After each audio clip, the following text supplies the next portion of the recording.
Muy buenos días y un feliz sábado. Estamos en el primer sábado del mes de noviembre y gracias a Dios que nos permite una vez más reunirnos en este día donde ya comenzamos a ver las primeras evidencias del otoño, temperaturas más frescas y los árboles comienzan a cambiar su color. Pero todavía gozamos de muy buenas temperaturas y de días muy bonitos. Gracias a Dios que en esta mañana queremos estudiar su palabra una vez más. Y no tan solo va a ser un tema, es una meditación de lo que hoy día está tomando lugar en el mundo. Pero vamos a enfatizarnos en esta mañana en lo que está tomando lugar en la política de los Estados Unidos. No olvide, Estados Unidos es hoy día el lugar donde la profecía se está cumpliendo. Es la nación la cual marca el parámetro a seguir en la profecía. Y lo que toma lugar en este país impacta al mundo entero, sea en forma positiva o en forma negativa. Y lo que está tomando lugar tenemos que entenderlo a la luz de la palabra de Dios y a la luz de la historia, la cual nos muestra una vez más la certeza de la palabra profética que el Señor nos ha dado. Así que vamos a estudiar, hay muchas cosas que queremos mencionar, hay mucho material si usted desea sacar un lápiz y un papel para tomar notas, porque hay mucha información que en esta mañana vamos a tener en el estudio y también en la reflexión de la palabra de Dios. Lo primero que vamos a hacer es invitar la presencia de Dios en nuestro medio. Vamos a doblar nuestras rodillas, si les es posible hacerlo, y si no, incline su cabeza para tener una palabra de oración. Amoroso Padre Celestial, en esta mañana te agradecemos por Jesús, el regalo de los regalos, el don de los dones. A través de Él hay salvación. Todavía hay un intercesor, nuestro sumo sacerdote, que levanta sus manos en señal de intercesión a nuestro favor en el lugar santísimo. Y el Padre con amor acepta, Señor, su obra extraordinaria. Gracias por el ministerio y la presencia del Espíritu Santo en nuestras vidas. Nos ayuda a entender la palabra, aplicarla a nuestras vidas. Nos da el poder para obedecerla y nos da el deseo de querer obedecerla también. Y nos capacite para compartir la palabra con poder divino, ya que no hay poder humano. Toma control de las cámaras, del audio, de mi esposa que está dirigiendo esa parte y de este servidor al exponer tu palabra. En el nombre de Jesús. Amén.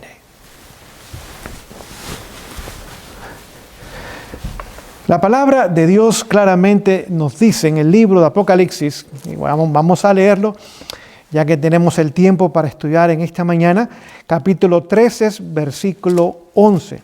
Y es un pasaje muy conocido, pero vamos a tomarlo como el pasaje introductorio en esta mañana. Dice lo siguiente, aquí está hablando y escribiendo el apóstol Juan en la isla de Patmos. Después vi otra bestia, así que hay dos bestias en Apocalipsis. La primera bestia surge del mar y representa el sistema papal.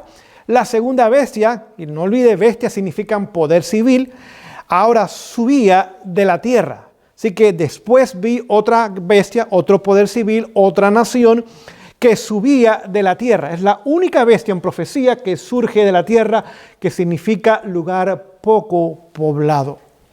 Y tenía dos cuernos semejantes a los de un cordero. Así que ese pasaje lo conocemos muy bien. Dos cuernos significa que fuerza, poder civil y poder religioso. Dos cuernos, no un cuerno. No había unión de iglesia y Estado como ha habido en la historia durante toda la historia humana. Usted ve todas las civilizaciones paganas antiguas, la Edad Media, a través del papado, unida otra vez con el poder civil, pero llegaría el momento donde habría una nación, habría un poder civil, donde ambos poderes serían fuertes, poderosos, pero no estarían unidos, estarían separados. Y cuando el apóstol contempla esta bestia, dice que era semejante a un cordero. Cordero significa Jesús. Juan 1:29, aquí el Cordero de Dios que quita el pecado del mundo. Era un símbolo de la persona y el ministerio de Jesús. Así que habría una nación en la historia que tendría ambos poderes separados, pero serían poderes basados en principios cristianos, imitando la vida y el ministerio de Jesús.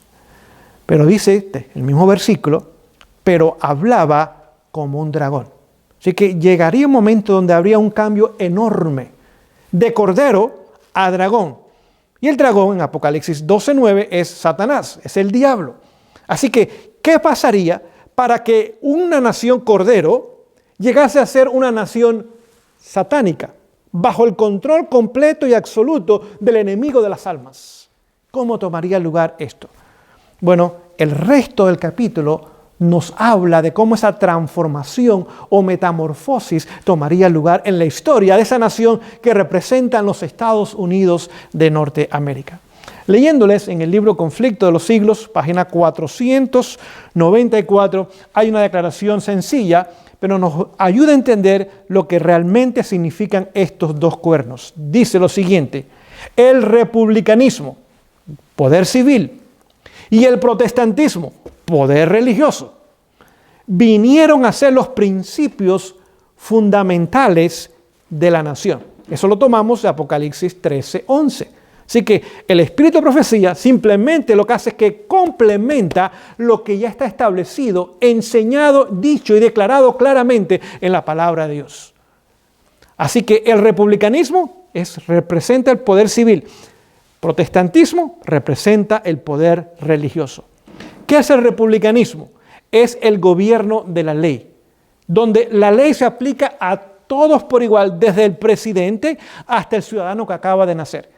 Todos estamos bajo la misma ley y todos debemos obedecer la misma ley, y si infringimos esa ley, ahora todos también tenemos penalidades que hacerle frente. Así que es el gobierno de la ley, el gobierno de la ley que trae orden, trae un gobierno civil, trae un gobierno correcto, un gobierno de libertad. Eso es lo que representa la forma de gobierno republicana.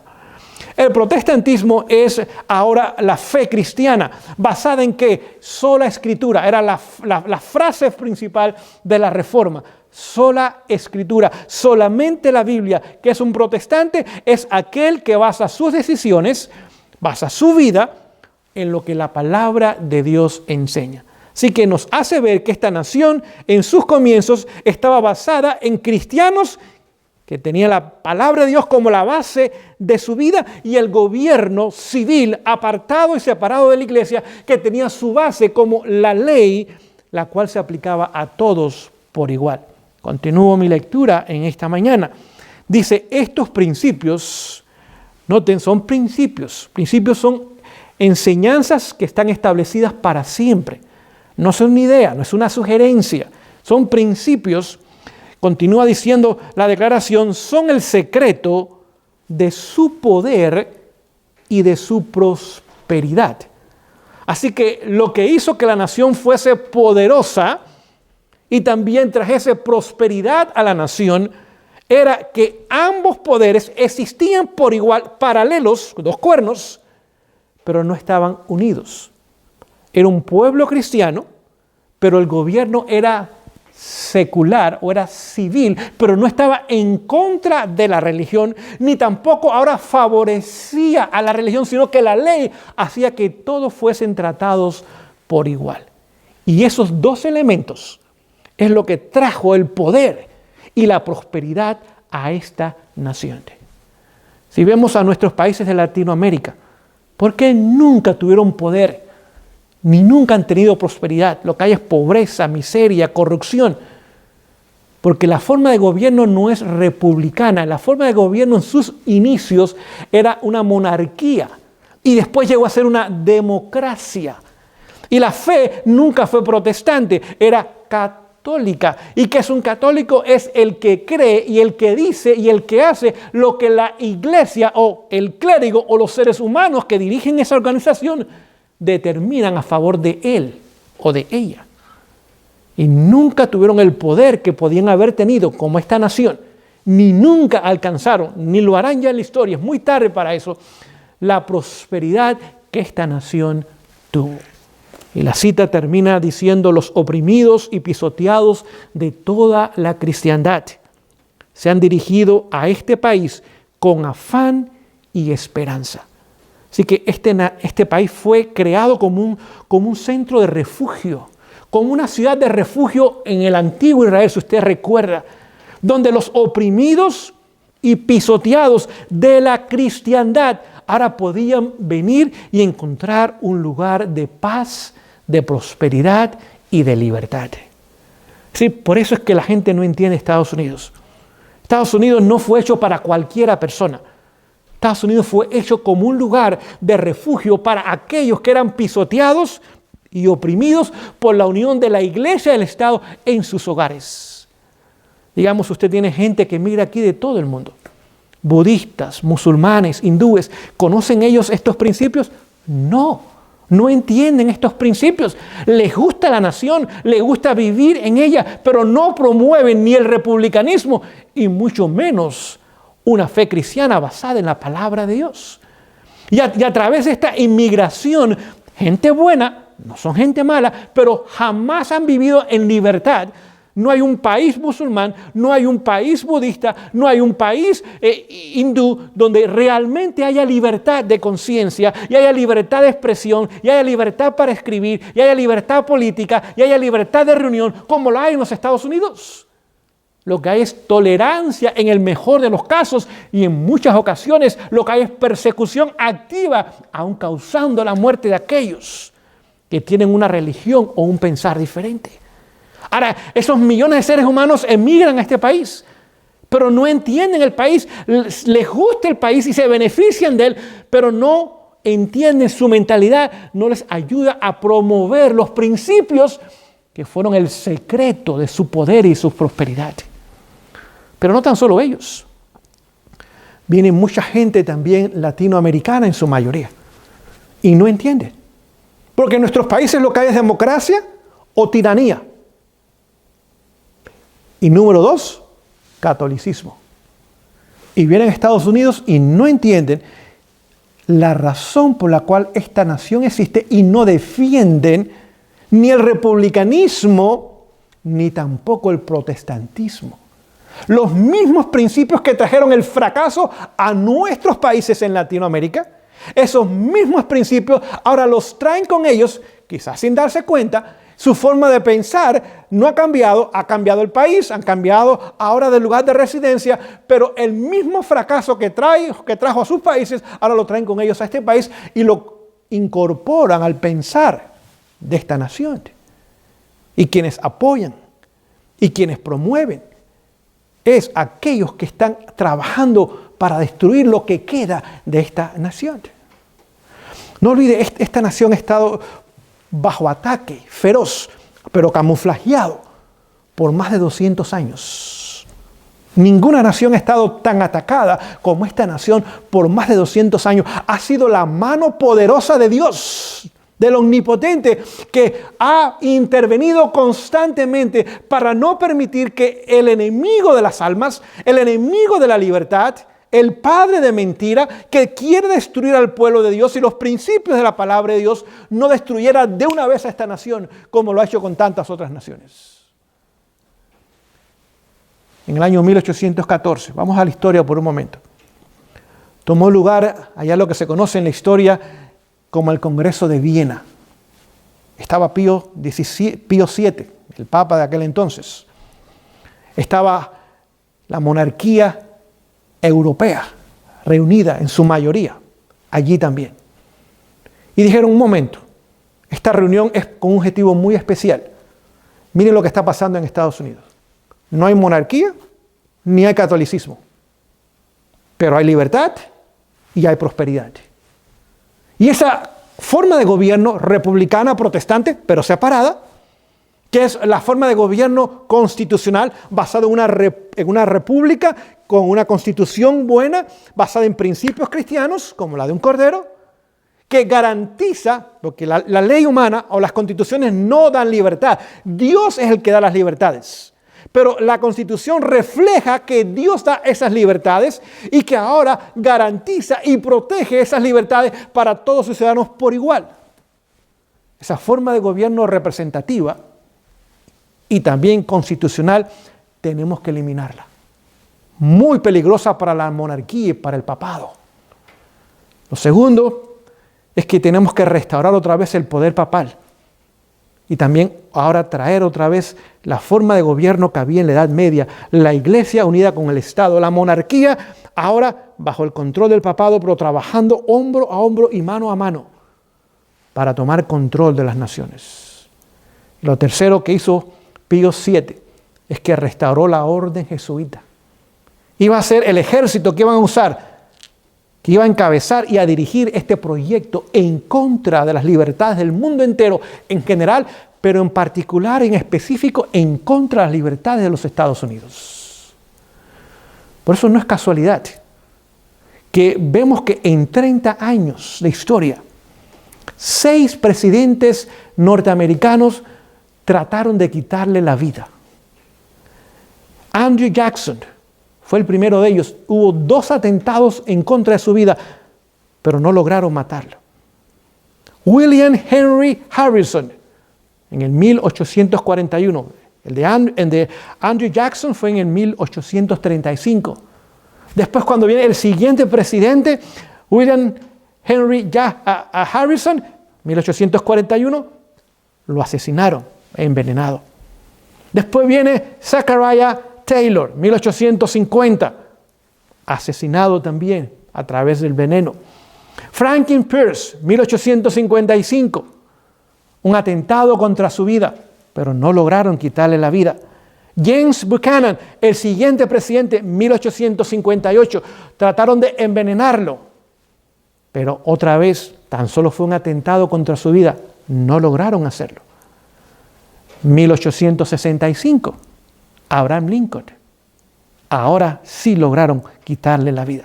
6 atentados contra 6 presidentes, 3 de ellos lamentablemente tuvieron éxito, 3 otros el Señor intervino para no quitarle la vida.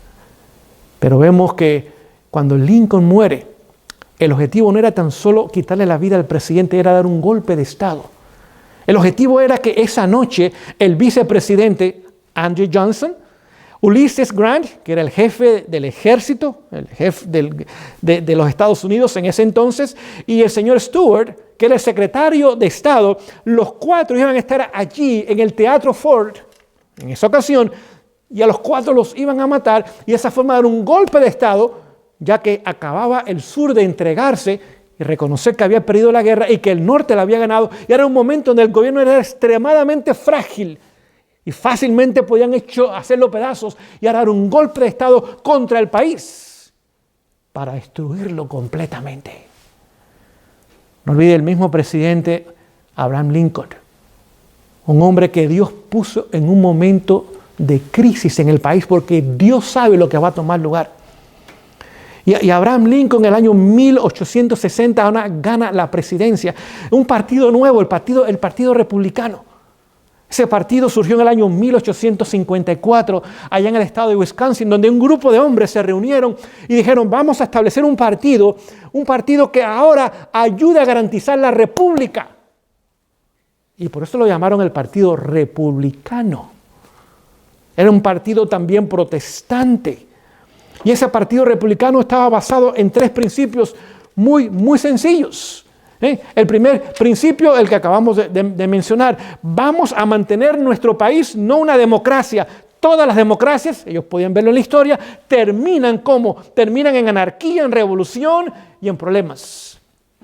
Vamos a mantener este país como una república y tomaron el nombre republicano. Número 2, ahora era abolir la esclavitud. Se dieron cuenta que mantener un grupo de seres humanos esclavos, basados nada más en su raza, era completamente en contra de los principios cristianos, en contra de la moralidad, de la ética. Era en contra aún de la constitución de este país, donde decía que todo hombre había sido creado por Dios con derechos iguales.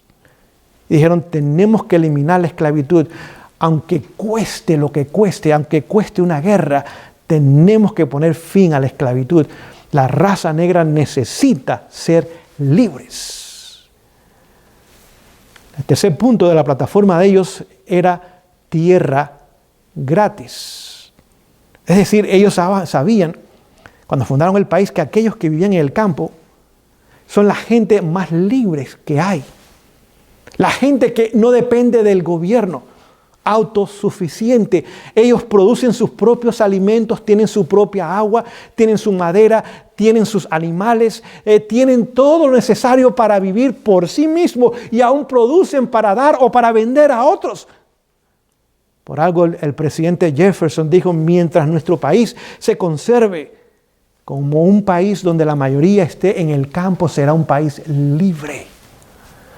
Ellos podían ver ya las ciudades. Usted lo puede ver hoy día. En las ciudades que vemos nosotros están las grandes masas de gente pobre y una pequeña masa de gente rica. Está el barrio de los ricos por un lado y el barrio de los pobres por otro lado. El barrio de los hispanos por acá, el barrio de los morenos por allá, el barrio de los asiáticos por allá. La mayoría de la gente depende del gobierno aún para mantenerse.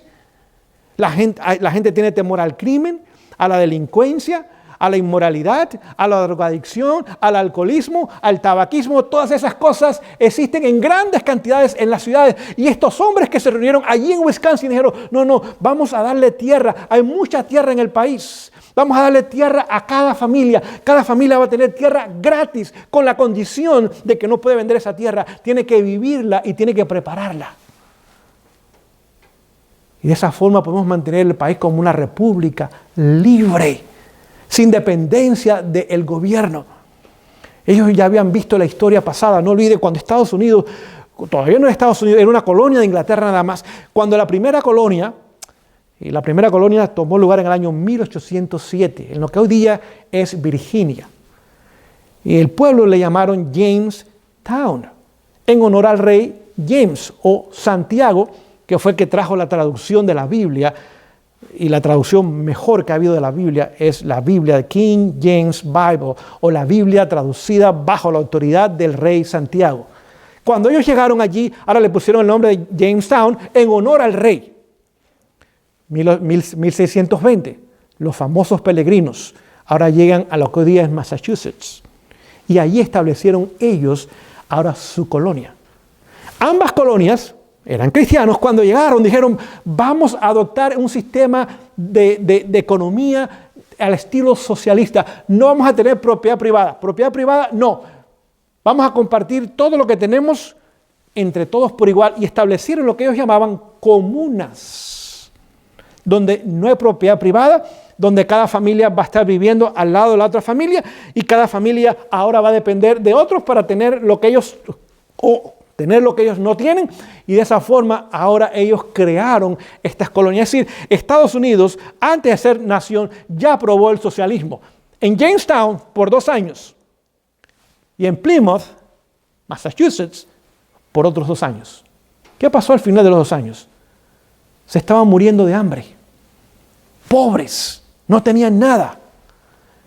¿Y qué toma lugar entonces? Bueno, el capitán John Smith, allá en Jamestown, dice, no, esto tiene que cambiar, aquí nos vamos a morir de hambre. Así que a cada familia le asignó una porción de tierra.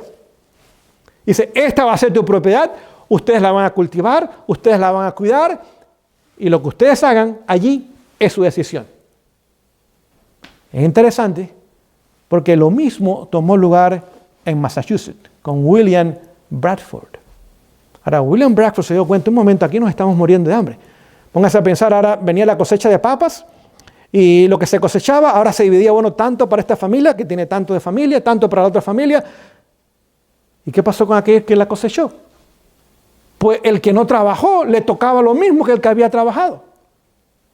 Ahora era invierno, yo no tenía madera, pues iba con mi vecino, mira vecino, yo no tengo madera, necesito que me des leña, pues yo no la corté, ahora él me tenía que dar de su leña. Y ambas colonias estaban colapsando, en la pobreza, en la miseria y aún en el hambre. Así que por 2 años ambas colonias trataron este sistema de comunas y completamente fracasaron.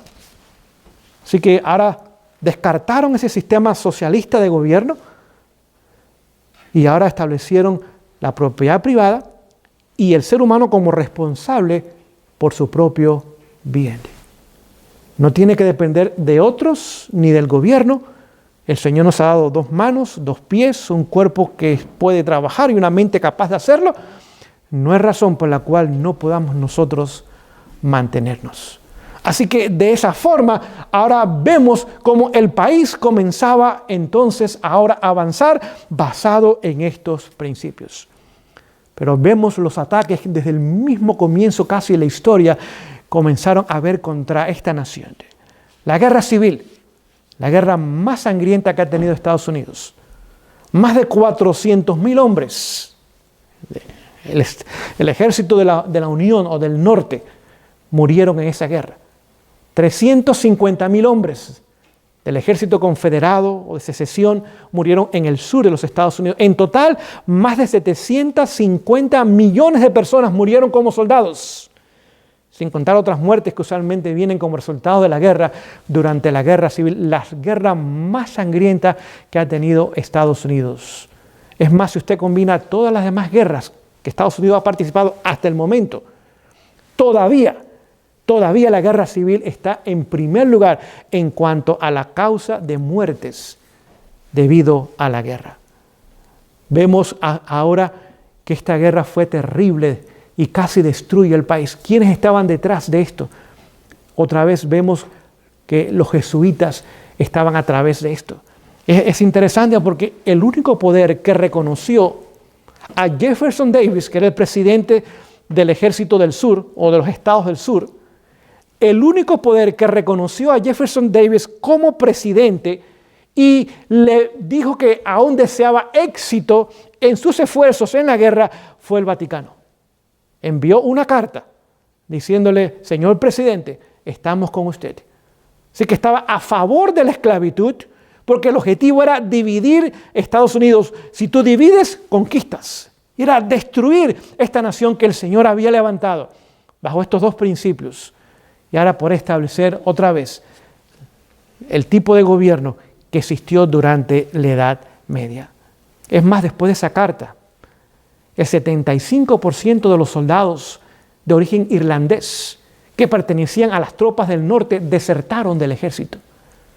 Y ahora comenzaron a haber protestas en lugares como New York y Boston contra el presidente Lincoln.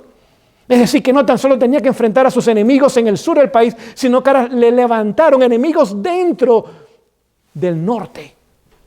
Y si no es por la mano de Dios que hubiera intervenido, déjenme decirles, hubieran tenido éxito, pero Dios tenía un plan para esta nación. Y por eso es que esta nación fue preservada.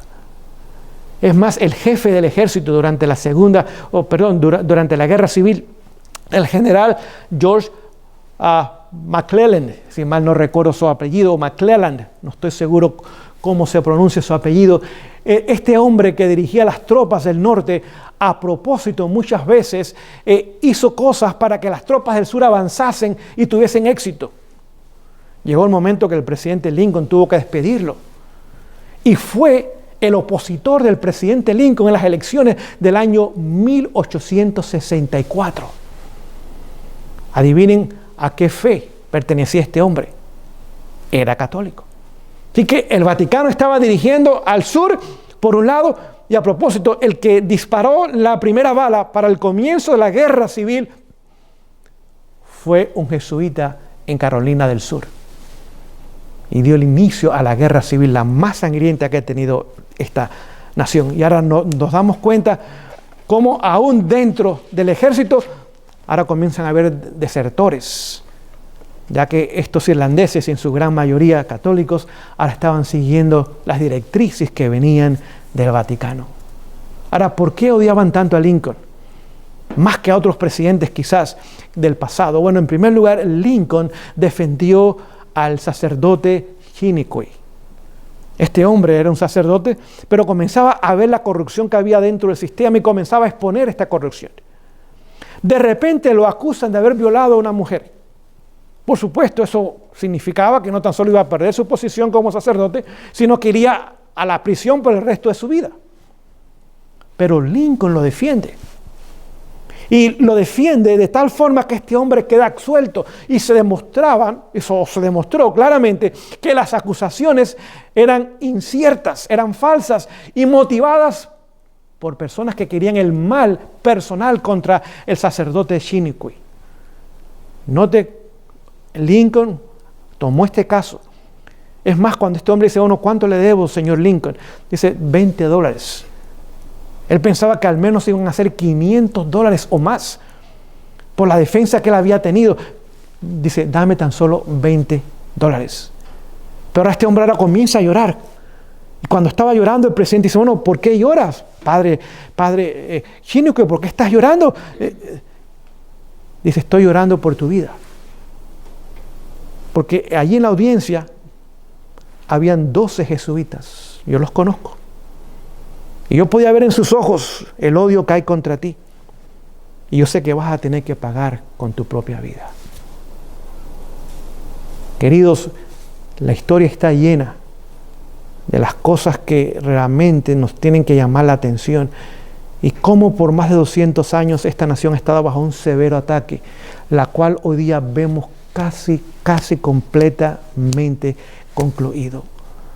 Así que, ahora ¿qué sucede? Sabemos que Lincoln llega a la presidencia y Dios sabía que la crisis venía a la nación y puso un hombre allí que sabría dirigir la nación bajo principios republicanos y protestantes, para que en la peor crisis de la nación hasta ese momento, la nación pudiese mantenerse unida, pudiese mantenerse sólida y pudiese pasar la crisis de tal forma que pudiese subsistir el ataque severo de sus enemigos. Vemos que ahora viene la guerra civil. Otra vez el Partido Republicano trae la abolición de la esclavitud. Todos los demócratas 100% apoyaban la esclavitud. Pero vemos que ahora no tan solo viene la enmienda 13. Esta enmienda es la enmienda donde los esclavos ahora son puestos en libertad. La enmienda 14, donde ahora son hechos ciudadanos con los mismos derechos que los blancos. Y otra vez, ningún demócrata apoyó esta ley. Eso vino del Partido Republicano, que quería la república y la igualdad para todos sus ciudadanos. La enmienda 15, que le da el derecho a votar. No tan solo son ciudadanos y tienen los mismos derechos, sino que ustedes ahora pueden votar. Otra vez, el Partido Republicano es el que hizo esto una realidad. Quien le dio el sufragio a las mujeres que no podían votar, otra vez fue el Partido Republicano. Quien le dio el sufragio a los indios nativos de este país, otra vez fue el Partido Republicano. Y quien permitió que las leyes de derecho civil en el año 1964 pasasen frente a la oposición de la gran mayoría de senadores y congresistas del sur, todos en su gran mayoría demócratas, otra vez fue el Partido Republicano poniendo fin a la segregación y a la discriminación en los Estados Unidos. Ahora, todas estas cosas que están tomando lugar hoy día nos tienen que ayudar a entender que la crisis que estamos viendo ya tiene raíces muy profundas. ¿Quiénes están detrás de ellas? ¿Cuál es el objetivo de ellas? Destruir el republicanismo y el protestantismo. Y cuando eso suceda, la nación, la más grande, la más poderosa, la más próspera que haya existido en la historia humana, llegará a su fin. Pero vamos a traerlo al presente. Vamos al año 2016, hace 4 años atrás. Año de elecciones. Ahora vemos que un señor billonario, no millonario, billonario, llamado Donald Trump. Este hombre era de lo que llaman de la farándula. Es decir, estaba involucrado en el boxeo. Ustedes quizás lo recuerdan con Mike Tyson. Estaba metido en la lucha libre. Estaba metido en los concursos de Miss Universo. Tenía casinos. Este hombre estaba en programas de televisión. Nunca había tenido ninguna experiencia política. No había sido ni el alcalde del más pequeño pueblo que exista. Ninguna experiencia política. Y de repente este billonario se lanza como candidato del Partido Republicano a la presidencia. Y déjenme decirlo, nadie pensaba que este hombre iba a ir muy lejos. Este hombre pues ha tenido 3 matrimonios. Los 2 divorcios que ha tenido anteriormente pues había sido por infidelidad. Es más, las dos últimas esposas fácilmente pueden haber sido sus hijas. Hay una gran diferencia de edad.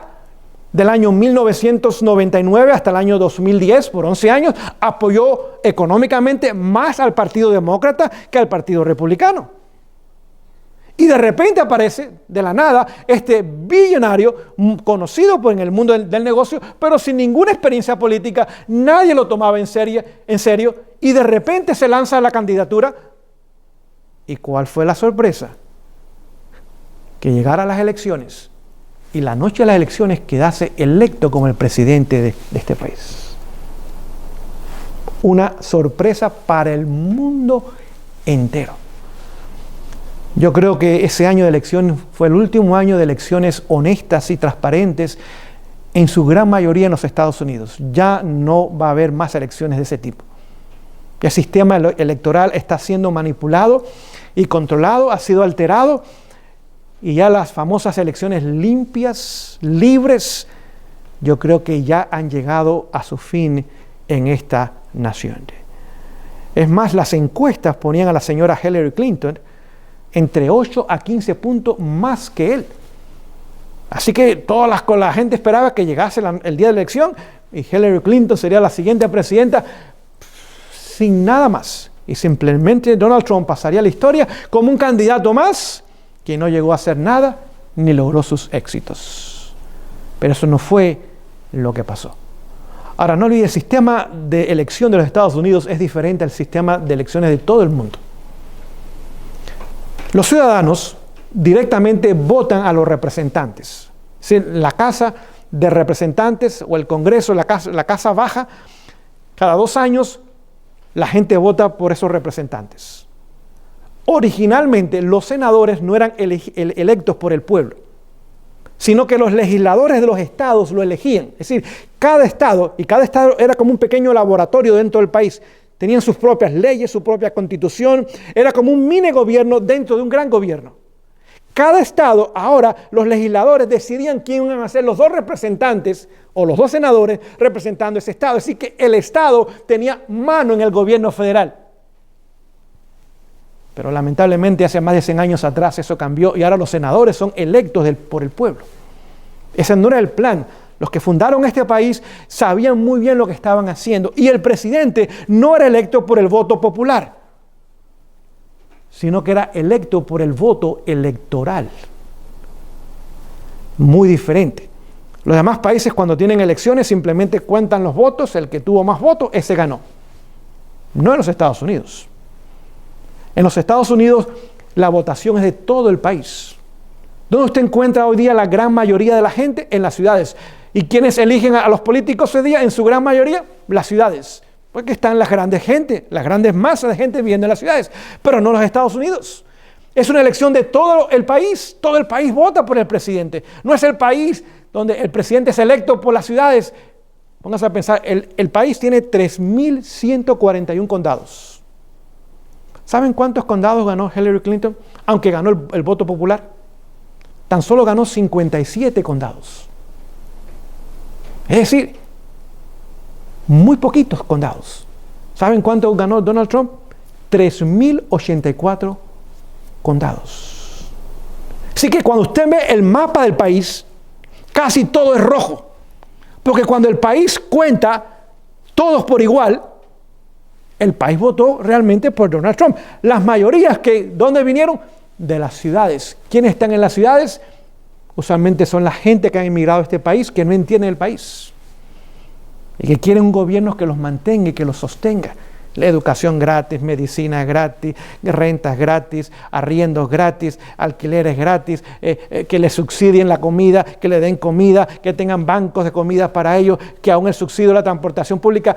Eso es lo que la gente en las grandes ciudades quiere. Es un gobierno que los atienda desde la cuna hasta la tumba y que cubra sus necesidades.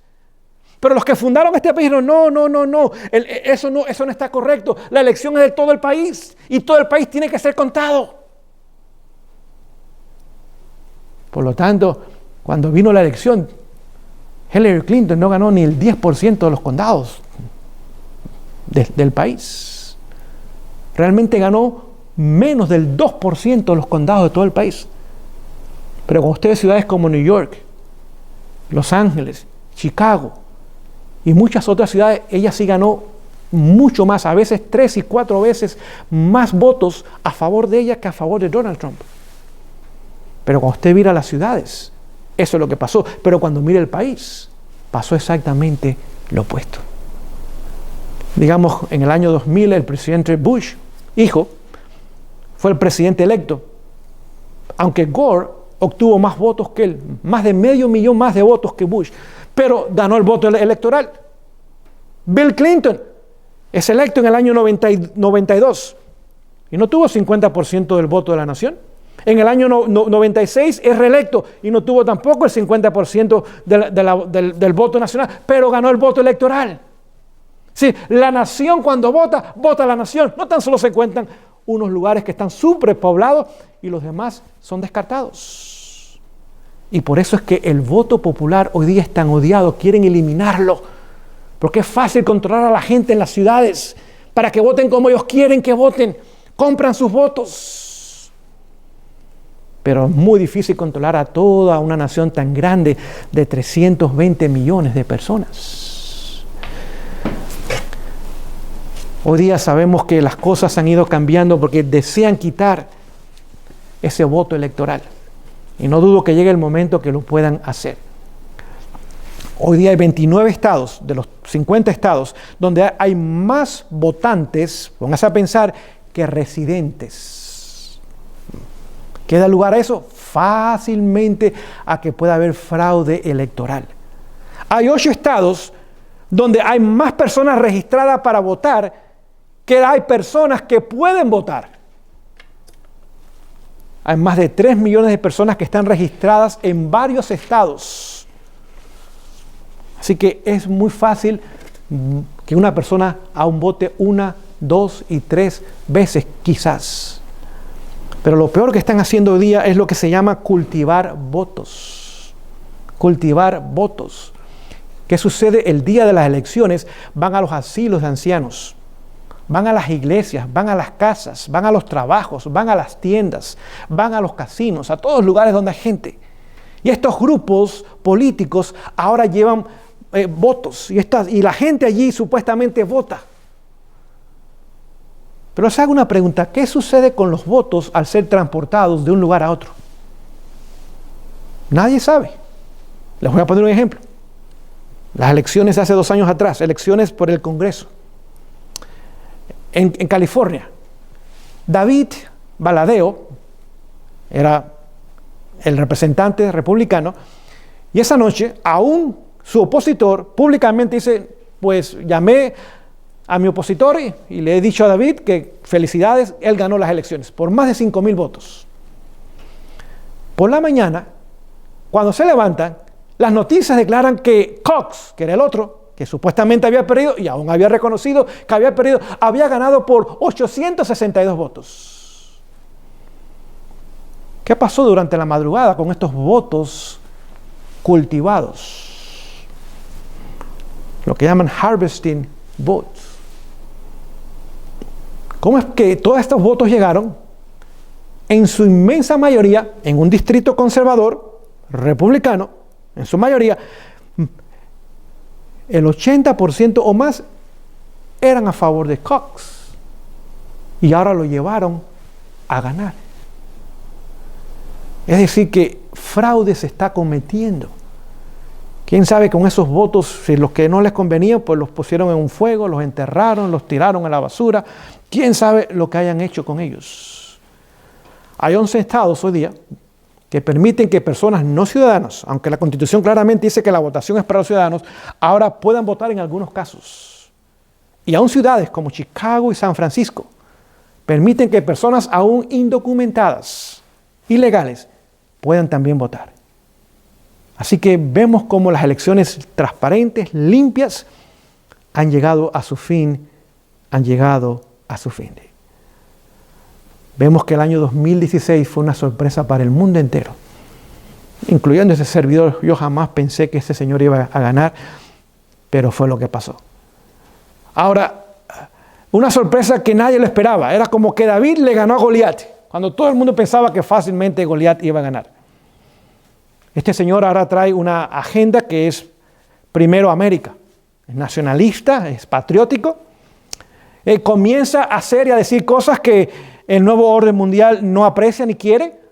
Por ejemplo, va a las Naciones Unidas y le dice: el futuro pertenece no a los globalistas, a los internacionalistas, sino a los patriotas. Hay que aprender a respetar la soberanía de las naciones. Es más, aún le reduce la cantidad de dinero. Estados Unidos es el que más dinero da a las Naciones Unidas. Le reduce su presupuesto en millones de dólares.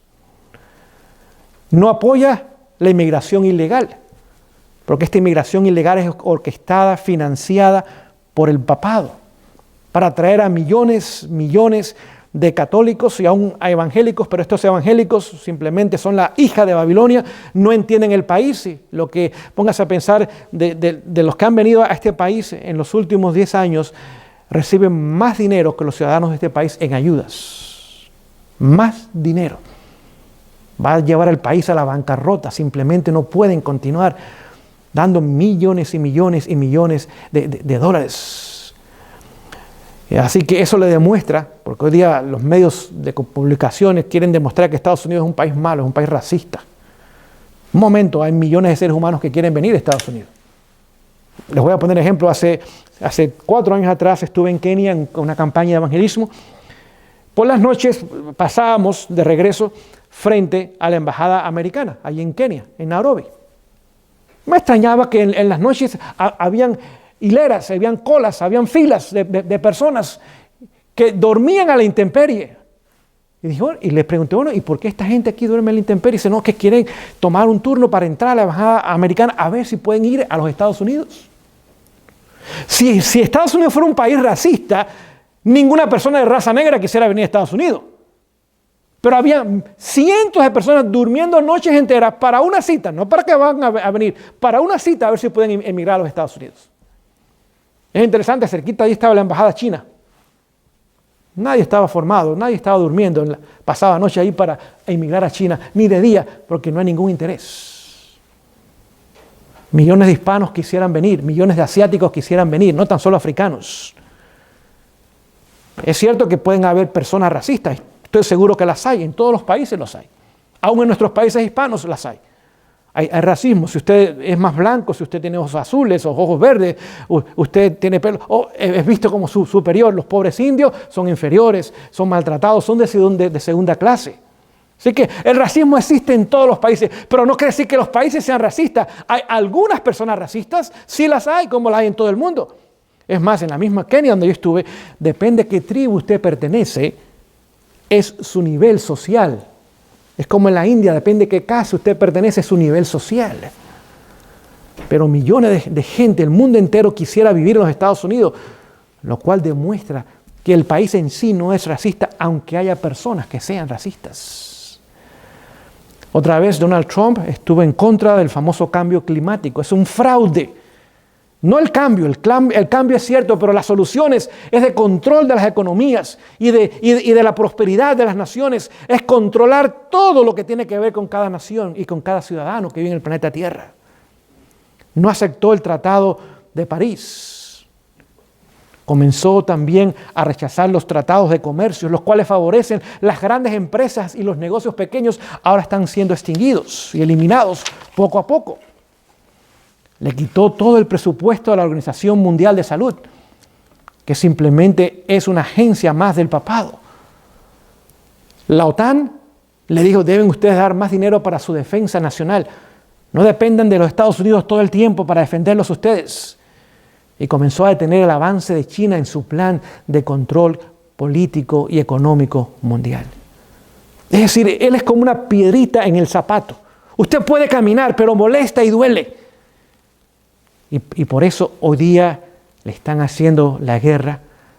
Y vemos que todos los presidentes que hemos tenido por muchos años eran simplemente de estos presidentes globalistas, de estos presidentes entreguistas, internacionalistas, donde ponían los intereses de la agenda mundial sobre la agenda de sus países. Y llegó un momento que el ciudadano de este país se cansó de ese tipo de presidente corrupto, inefectivo, barato, que no tenían espinas dorsal. ¿Y saben algo? Eso le abrió las puertas para Donald Trump. Él supo capitalizar en el sentir de la nación, supo poner en ese momento su dedo en el pulso de la nación y se dio cuenta de lo que estaba pasando. Y ahora llegó a ser presidente de esta nación. El cardenal Carlos María Vigano, quizás ustedes han escuchado el nombre, es un cardenal, no es cualquiera persona. Un cardenal es el último paso antes de llegar a ser el Papa. Este hombre ha escrito muchas cosas y está escondido. Dice que el Estado profundo se ha unido a la iglesia profunda para derrocar a Trump. Así que, ¿qué es la iglesia profunda? Es el Vaticano. ¿Cuál es el Estado profundo? Son los gobiernos o los gobernantes de este mundo que están unidos en este sentir global.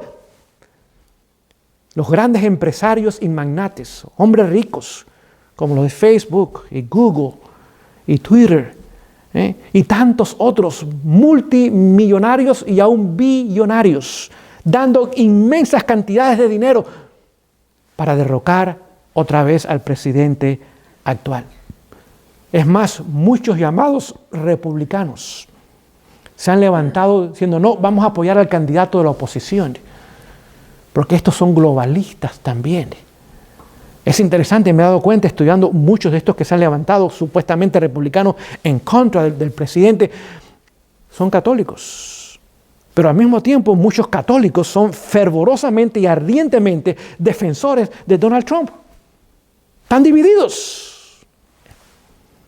Y vemos que aún China, bajo el enojo, aún amenaza a Estados Unidos de guerra y está también haciendo lo que puede para derrocar a este presidente. ¿Qué sucederá en noviembre 13? Hoy es octubre 13 y por eso estoy predicando este tema, un mes antes. Yo no sé. Dios quita y pone reyes. O Dios a veces permite cosas, quizás no es su voluntad, pero permite cosas porque es el tiempo para que suceda.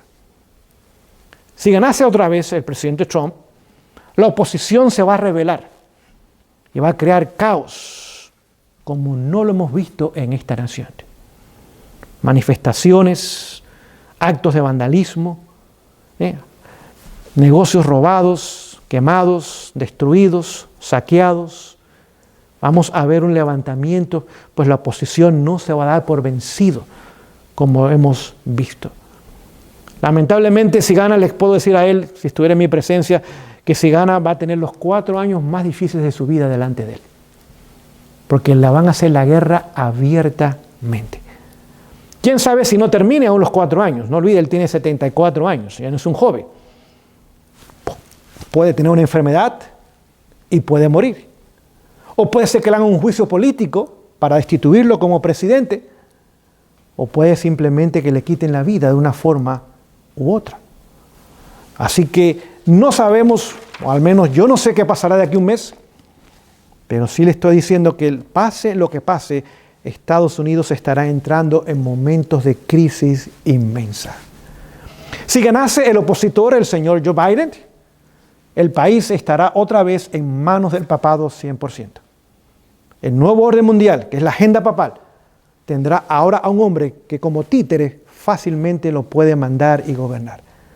No olvide, este señor posiblemente es una buena persona, ha sido casado con una sola mujer, bueno, 2 porque tuvo un divorcio, pero no se conoce mucho en cuanto a él, pero este hombre comienza a tener síntomas de demencia senil. ¿Quién sabe si ni aún pueda terminar su periodo? Y si aún lo termina, dudo yo que pueda tener un segundo periodo. Y la señora que es la candidata como vicepresidente, déjenme decirles, es extremadamente peligrosa. Es una feminista radical sin temor a Dios.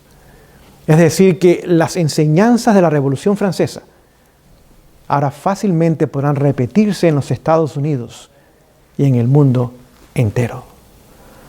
Estas cosas que tomaron lugar allá en Francia, y les invito en esta mañana a estudiar ese evento de la historia. Es profético, otra vez. Ahora lo veremos una vez más tomar lugar en el mundo y por primera vez y última vez tomará lugar aquí en este país. Quien promovió después de la Revolución Francesa estos principios fue el famoso filósofo alemán, aunque en mayor parte de su vida vivió en Inglaterra, Carlos Marx. Escribió un poema, les voy a leer lo que escribió su poema, dice: el cielo lo he dejado a un lado y lo sé muy bien, Mi alma, una vez fiel a Dios, ha escogido el infierno. Así que este hombre completamente descartó los principios cristianos. En otra ocasión dijo, yo deseo vengarme por mí mismo de aquel que gobierna sobre todos. Su amigo íntimo, Henry Hind, escribió un poema, dice lo siguiente: llamé al diablo y vino. Su rostro con admiración contemplé. Él no es feo ni malo, él es delicioso y encantador. Es decir, que esta mentalidad que surgió en la Revolución Francesa y ha continuado, lo vimos allá en la Revolución Bolchevique en la Unión Soviética, Lenin y Stalin. Lo vimos ahora con Hitler en la Alemania nazista.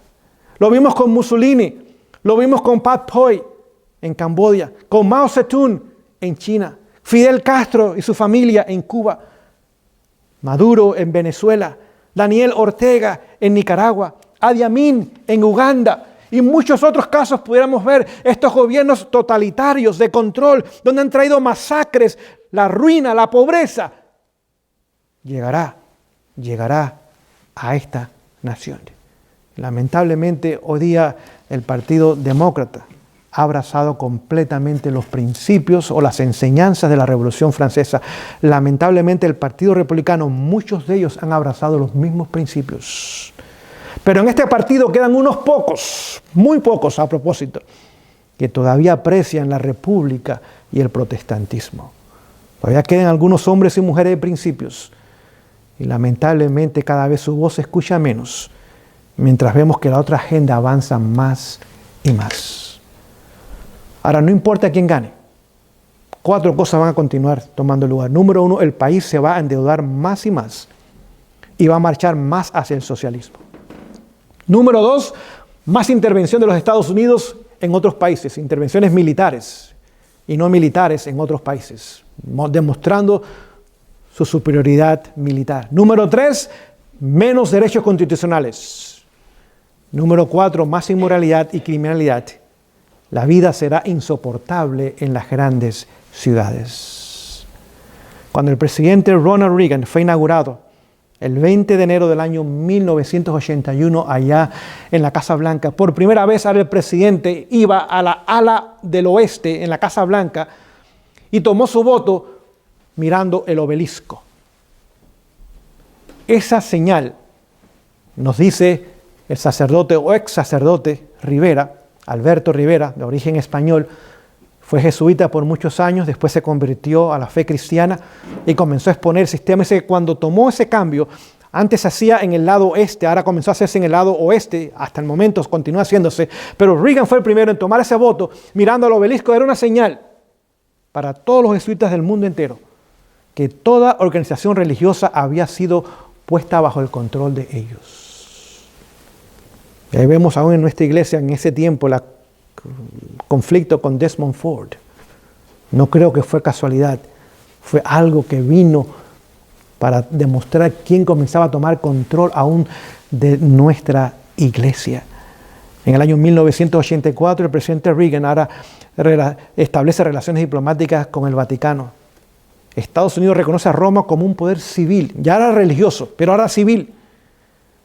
¿Y qué significa eso? Poder religioso y civil, lo que llama el papado o ha llamado el papado durante toda la Edad Media y aún el presente como derecho divino. ¿Qué significa derecho divino?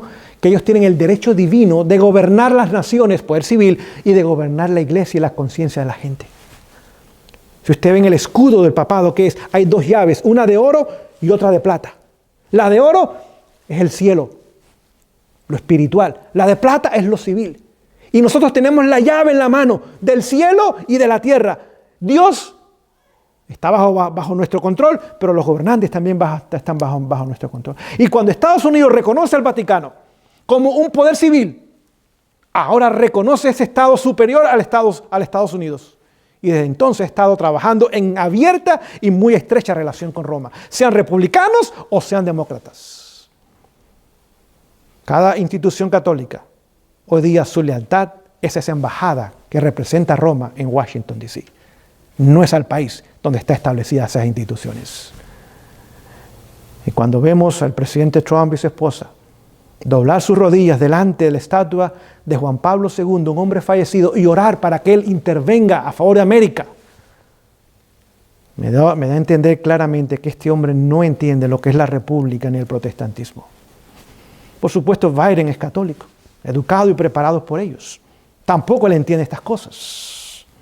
Queridos, hemos llegado a un tiempo de la historia de crisis, donde tenemos que seguir el principio cristiano que quiero compartir con ustedes en unos momentos para terminar. Ahora, ¿qué podemos aprender de esta administración del presidente Trump?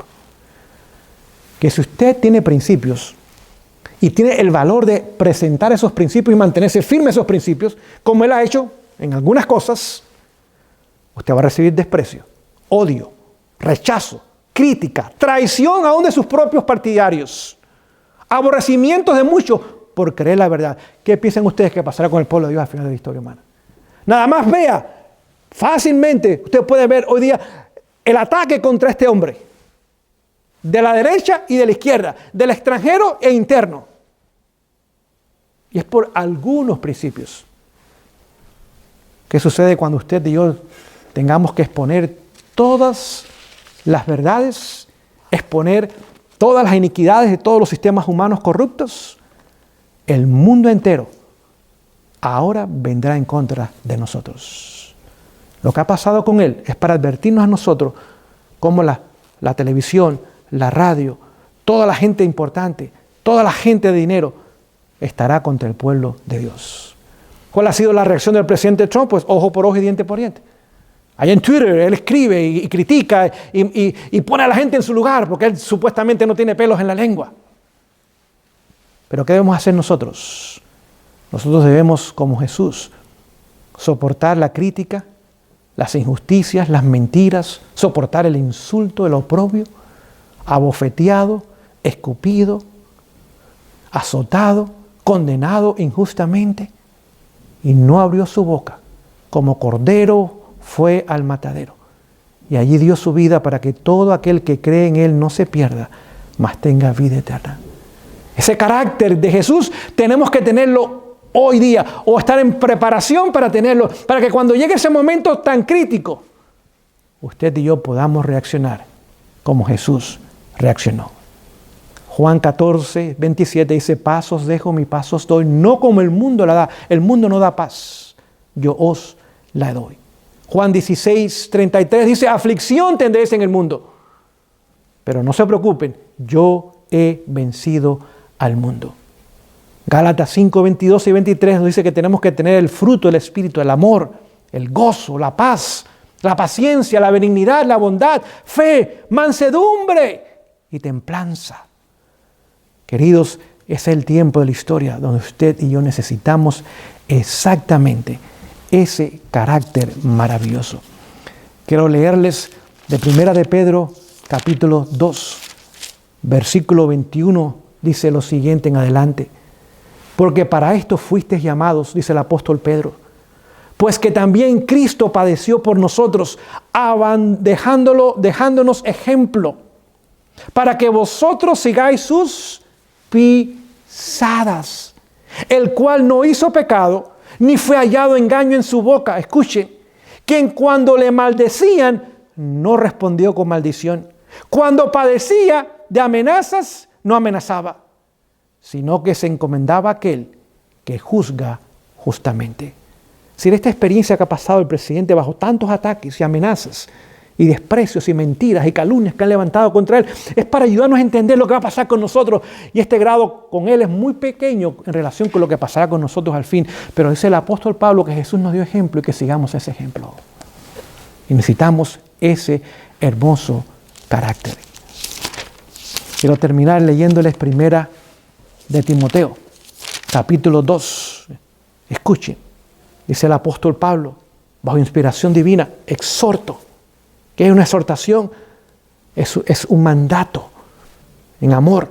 Pues, ante todo, que se hagan súplicas, es decir, oraciones, intercesiones y acciones de gracia por todos los hombres, por los reyes, es decir, los gobernantes, y por todos los que están en eminencia, Así que tenemos que orar por presidentes, vicepresidentes, el Congreso, jueces, gobernadores, diputados, senadores, alcaldes, por todos aquellos que gobiernan y que están en inminencia, para que vivamos quieta y reposadamente en toda piedad y honestidad, porque esto es bueno y agradable delante de Dios nuestro Salvador. Así que tenemos que orar por nuestros líderes, estemos de acuerdo con ellos o no. Primero, orar por su conversión. En segundo lugar, ahora para que vivamos quieta y tranquilamente. Saben que hay hombres y mujeres hoy día que están en la política, pero pronto estarán y formarán parte del pueblo de Dios. Y quiero leerles esta declaración, Conflicto de los Siglos, página 668. 668 dice lo siguiente, escuche. Mientras que muchos de nuestros legisladores son agentes activos de Satanás. ¿Escuchó eso? Muchos. Son agentes activos. Ellos saben lo que están haciendo, saben lo que están promoviendo, saben lo que están votando, saben lo que está tomando lugar. Son agentes activos de Satanás. Muchos de estos hombres y mujeres pertenecen a sectas secretas, sociedades secretas, que nosotros sabemos. Y allí han vendido su alma al enemigo por puesto, por prestigio, por posición, por fama, por eminencia. Dice, Dios tiene también los suyos entre los caudillos de las naciones. Así que aunque la mayoría, hay una minoría como siempre, pero Dios tiene ahí sus hombres y mujeres. Hoy día no los conocemos, no sabemos quiénes son. Pero ahí tiene sus hombres y sus mujeres también en puestos de eminencia. Dice lo siguiente, termina, escuchen. Cuando la amonestación final sea dada, fuerte pregón, cautivará la atención de aquellos caudillos por medio de los cuales el Señor está obrando en la actualidad. Así que hoy día no han aceptado el mensaje, quizás ni lo conocen. Pero cuando el mensaje sea presentado en forma más completa, mundialmente, durante el tiempo del fuerte pregón, estos hombres que han sido leales, aunque no sean cristianos, aunque no eran fieles al Señor, pero han sido leales como senadores, como gobernadores, como presidentes, como congresistas, como jueces, como dirigentes en la comunidad. Dice que estos caudillos que han obrado en la actualidad, algunos de ellos la aceptarán y estarán con el pueblo de Dios durante el tiempo de angustia. ¿Qué pasará o qué pasaría si el presidente Trump en un futuro aceptara este mensaje? O si algún otro hombre que quizás hoy día tiene principios y pantalones bien puestos y está dispuesto, aunque sea el único, a decir cosas que sean necesarias decir e ir en contra de este nuevo orden mundial. Quizás se están preparando esos corazones. El Señor los está preparando para recibir su mensaje al final de la historia humana. Termino leyendo esta cita. El Señor pide que su pueblo entierre los asuntos políticos. No nos metamos en la política. Este mundo no es nuestro hogar. Dice que el Señor desea que su pueblo entierre los asuntos políticos. ¿A quién usted entierra? A un muerto. Algo que no vale la pena tener, ni conservar, ni guardar. Algo que uno no atesora.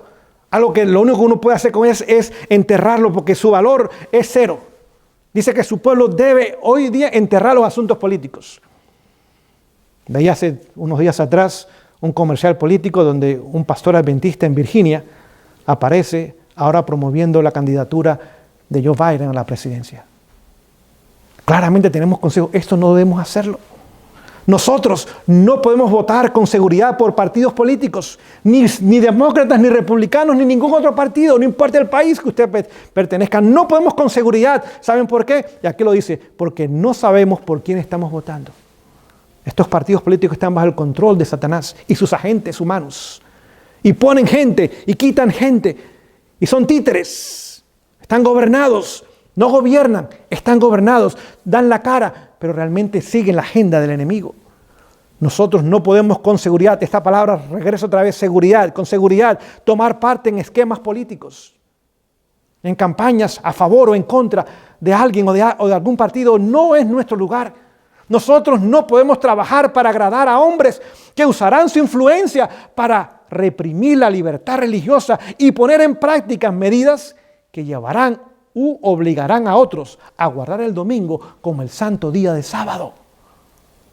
Ambos partidos al final se van a unir y lamentablemente vendrán bajo el control completo del enemigo. El pueblo de Dios no puede votar para poner a tales hombres en posición de autoridad. Si lo hacen, serán como ellos.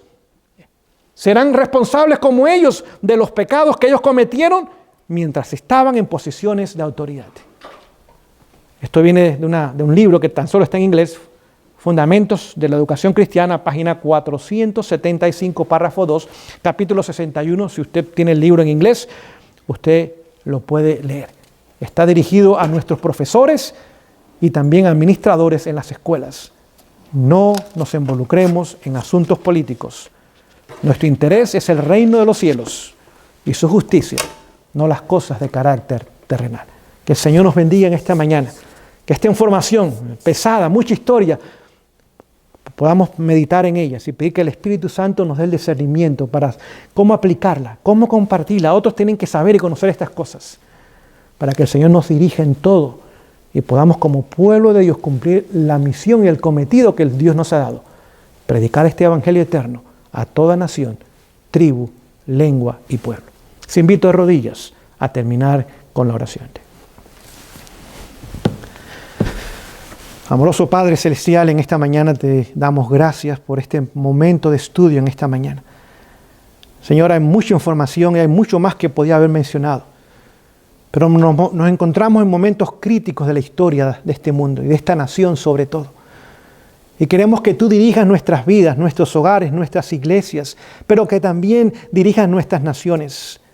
Tú sabes qué corazón es genuino, es sincero, es auténtico a los principios y no quizás conozca la verdad, pero está dispuesta a seguir la pequeña luz que tiene, Señor, y bendice a esa persona o personas en este momento. Que este mensaje llegue a ellos y sea abrazado por ellos y aceptado para salvación. Ayúdanos a orar por aquellos en puestos de autoridad. O tú los has puesto o tú has permitido que lleguen allí. Oramos por la salvación de ellos, de sus familias, y la influencia que ellos ejercen sobre la nación y el mundo entero aún. Bendice a tu pueblo en esta mañana, en el nombre de Jesús. Amén.